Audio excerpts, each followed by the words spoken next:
The playoffs are a constant battle of survival. And the true warriors of the game must block out the pain. But throughout NBA history, the simple credo has always been play through it. We are seeing a Willis Reed-type performance.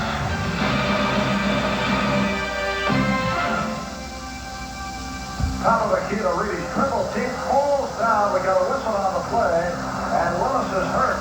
With Willis falling, so all of our hopes fell. I mean, it was a crushing blow. Willis very slow to get up. Willis sat in Game 6, but in the deciding game, it would be a different story. I remember Willis saying, I'll do anything I can to get out there. And at that point, he still didn't know if he could play. It was really hurting. Busher came back and he said, big fella, if you give us 20 minutes tonight, I said, we're going to win. I said, that's all we need from you. I said, Willis, we're going to win this game tonight. Reed's inspirational appearance sent the New York faithful into a frenzy, and the Knicks fed off the intensity. Cornet to Reed on the fourth court. Lakeside 120. Jump. Willis is hit on his first two. He hits his first two shots. And that tells us all we can do this. And we did. But Willis wasn't the only Knick to ignore his limitations. 11 years later, another New York player did the same. Bernard King had the flu. He did not work out in the shoot-around. The flu was sapping his body. He had a splint on the middle finger of the one hand and a splint on the middle finger of the other hand. Only the great can tunnel vision and focus and block out pain. And that's what Bernard King did. Yes, and it counts. King would go on to shred the Pistons' defense with demoralizing ease. But despite his prolific performance, the game raged into overtime, and Bernard would respond by willing his team to victory. But in that playoff, Bernard King just would not let us lose.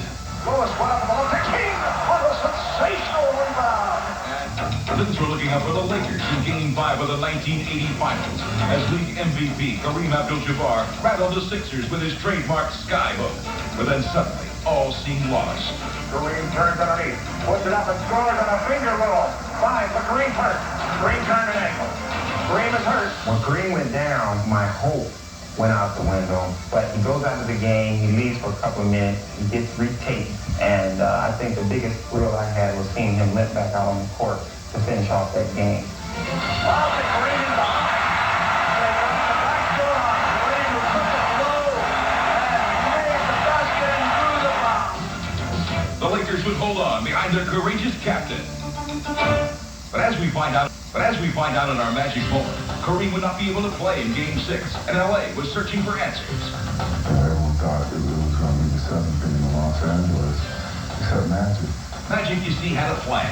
I told the guys on the plane that we were going to ask him on, don't fear, because W2 is here. A young man by the name of Magic Johnson is going to start at center. When Magic jumped in the center with Caldwell Jones, I actually almost started laughing because I was kept wondering what is going through Phil's mind. On Magic's mind was a single-mindedness of purpose. He started out that basketball game like, I'm in the league to get a power play tonight. Magic comes inside, dishes, watch Will's beautiful pass. Is the unbelievable. Magic hot, and he knows it. Oh, the pass! The Cooper was scored! Right now. We played everybody conceivable against him. And he's a guy that, what was he, 20 years old? Here comes the 20-year-old rookie down the middle. Dockers went through him and scored the center of the line. It was his shot. He jumped center, and he went down the low post, and he ended up scoring 42 points, 15 rebounds. And if he didn't score, he set Wilkes up to score.